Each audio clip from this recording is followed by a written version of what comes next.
Welcome to the Leaders Insights podcast. Today's episode, Owned Community versus Rented Reach, Why the Consensus is Half Right. Every marketing conference this year has the same slide. Own your audience, escape the algorithm. You're telling me that's wrong? No, the diagnosis is right. The prescription is where teams quietly poison themselves. They hear owned community and build the wrong thing entirely. Define the terms first, because owned and rented get thrown around like everyone agrees. Rented reach is any audience you access through a platform you don't control. Your Instagram followers, your TikTok reach. The platform can throttle it, charge for it, or delete you on a Tuesday. Owned means a direct line, email addresses, phone numbers, an app, a forum you host. So the instinct to move off rented land makes sense. Where's the poison? Teams collapse two different things into one word. There's an owned audience, a list you can contact, and an owned community, people who talk to each other, not just to you. Those require completely different work, and most CMOs build the first while promising the board the second. Walk me through why that gap matters. A big email list sounds like a community. An email list is a megaphone pointed at strangers who happen to share your inbox. A community is a dinner party where the guests like each other.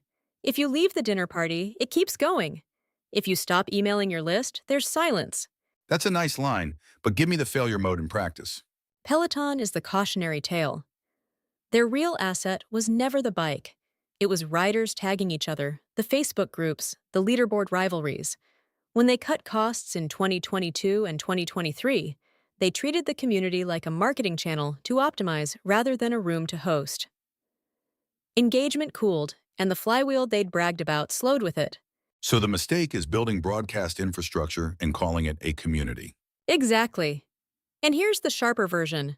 A lot of owned community platforms teams buy are just email tools wearing a hoodie. You end up paying a subscription to broadcast, which is renting again, only now you're also doing the moderation for free. That's a dry way to say they bought their own trap. But isn't some rented reach unavoidable? You can't cold start a community from nothing. Correct, and that's the half the consensus gets wrong from the other side. Rented reach is how you find people. Owned is how you keep them. Telling a CMO to abandon paid social is like telling a shop to board up the front window because rent is high. So the two aren't rivals. What's the actual sequence? 3 moves. 1.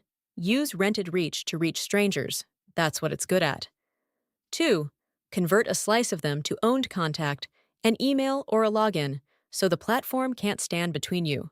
3. And this is the one everyone skips. Give those people a reason to talk to each other, not just receive your newsletter. How do you know if you've actually got a community versus a fancy list? 1 test. Turn off your own posting for 2 weeks. If it goes quiet, you have a list. If members keep answering each other's questions, you have a community. Notion's user forums pass that test. People troubleshoot templates without the company in the room. Most brand communities fail it in about 4 days. Give me a number that makes the case to a finance-minded board. According to Sprout Social, a social media management vendor, so rate it with that in mind. Customers who feel connected to a brand community spend meaningfully more over their lifetime and churn less. Churn being the share who walk away. The mechanism is simple. Leaving a community means leaving people, not unsubscribing from a company. So the connection is switching costs, dressed up as belonging. That's the honest version, yes. People stay for the other people. You're just the one who set the table. One thing a CMO should do Monday morning? Run the 2-week silence test on whatever you're already calling a community. If it flatlines, stop buying broadcast tools and start funding one thing that gets members talking to each other. A single ritual, a weekly thread. Belonging is the asset. Everything else is postage. Done. Want to know where you actually stand? Take the CMO self-assessment at mba-training.com.